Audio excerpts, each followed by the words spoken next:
Sebetulnya konsep Tritunggal itu sudah dikatakan konsep ya, bukan nama.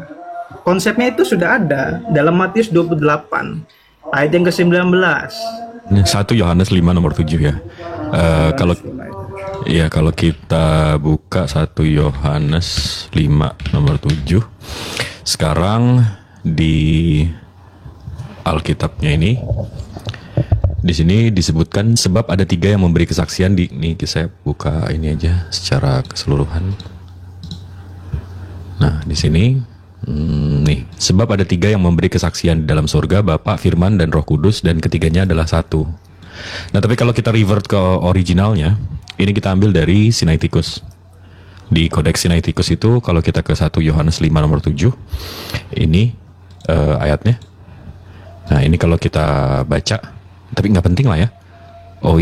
Oti, trace, Einstein, Mightyros, nggak penting. Tapi di sini. Ya nggak penting di sini yang penting. Jadi di original teksnya tulisannya itu yang bersaksi adalah 3. Nah kalau kita baca konteksnya di nomor 7 yang bersaksi adalah 3. Di ayat 8-nya bukan ayat sih, tapi butir 8-nya roh, air, dan darah, dan 3-tiganya adalah satu yang menjadikan kesaksian satu manusia. Itu 3 ayat tuh 7, 8, 9.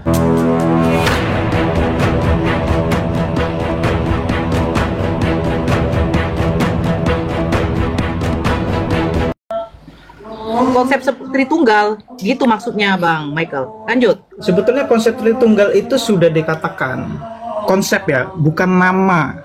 Konsepnya itu sudah ada dalam Matius 28 ayat yang ke-19.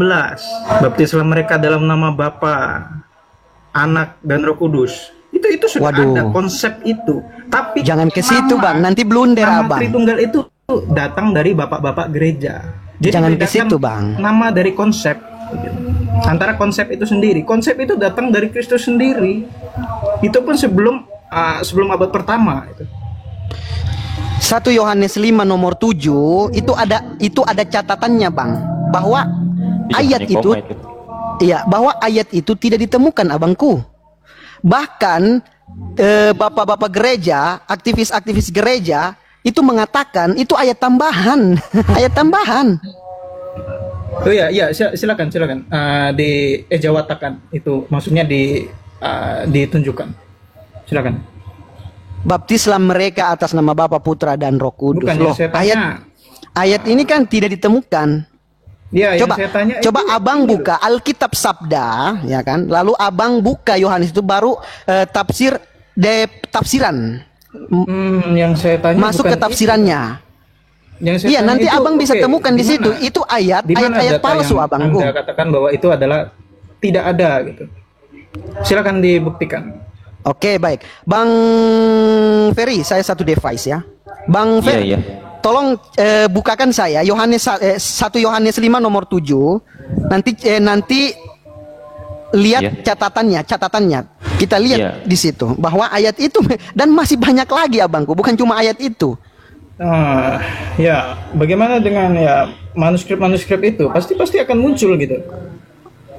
Abangku, manuskrip itu gini, saya bukakan Abang datanya ya, bentar ya.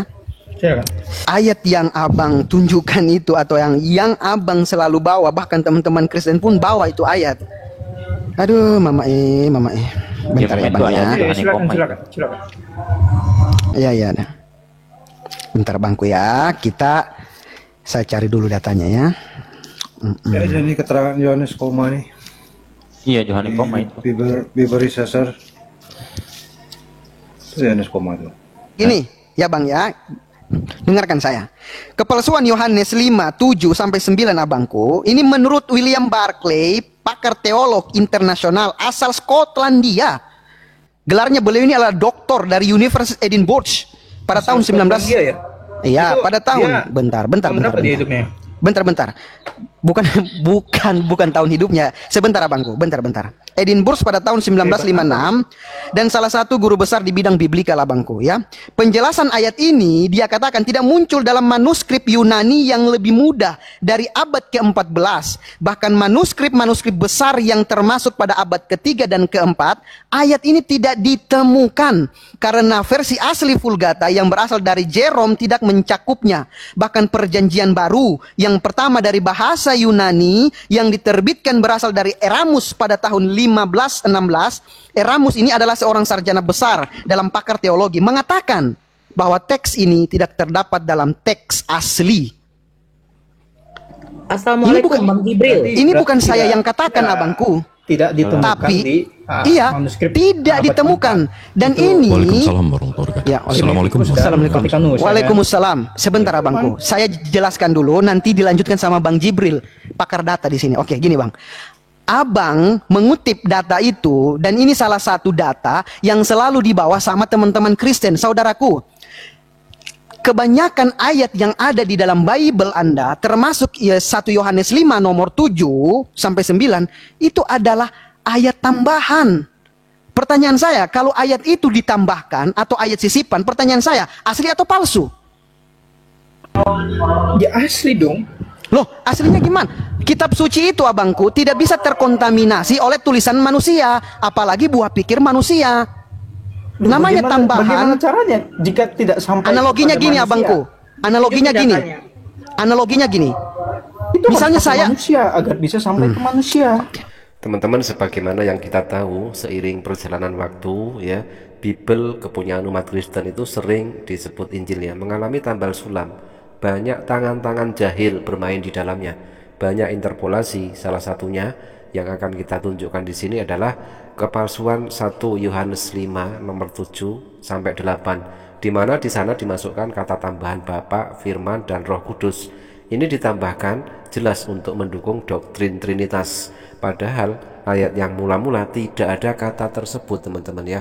Coba kita tengok 1 Yohanes 7 dan 8, sebab ada 3 yang memberi kesaksian di dalam surga, Bapa, Firman dan Roh Kudus, dan ketiganya adalah 1. 8, dan ada 3 yang memberi kesaksian di bumi, roh dan air dan darah, dan ketiganya adalah 1. Nah teman-teman, ayat awal mula sebelum insersi 1 Yohanes 7 sampai 8, sebab ada 3 yang memberi kesaksian, roh dan air dan darah, dan ketiganya adalah 1.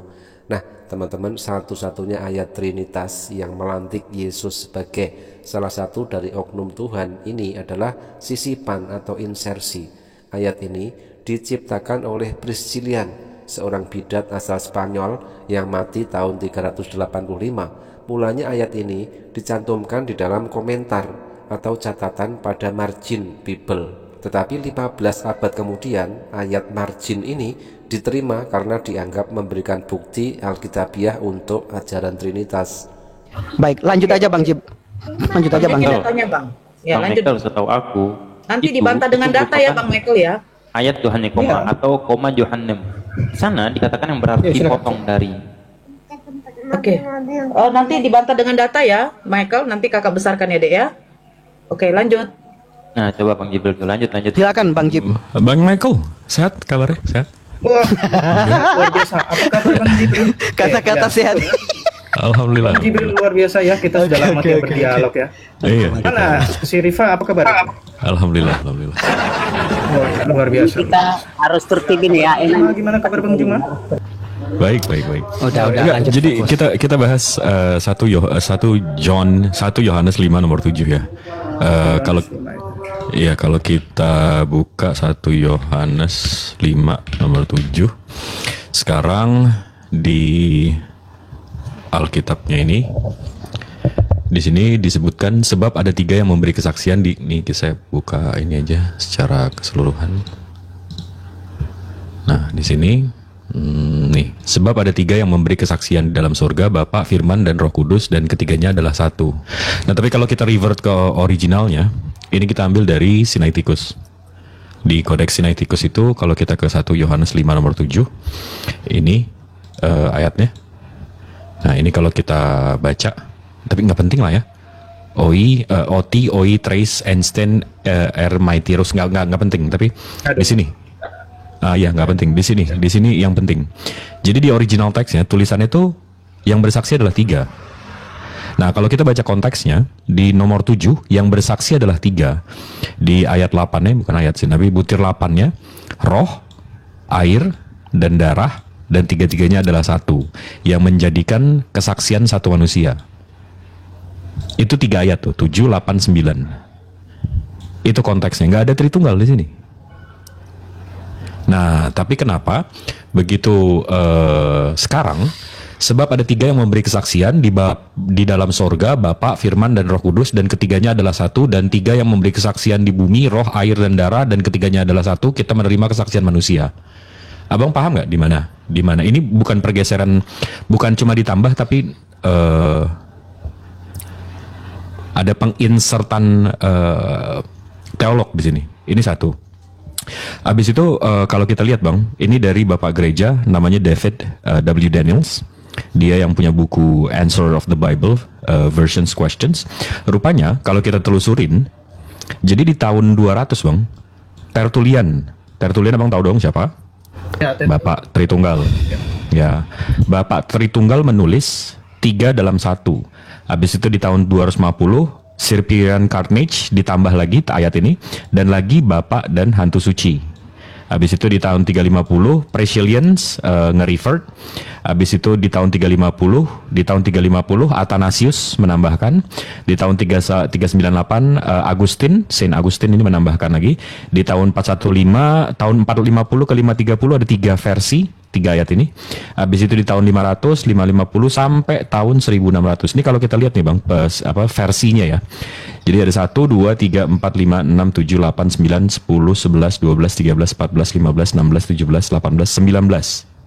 19 kali nih ayat berubah. Ini tentunya adalah sebuah kabar yang sangat-sangat mengejutkan dan sangat tidak mengenakkan ya bagi kekristenan, khususnya bagi umat Kristen penganut dogma Tritunggal atau Trinitas.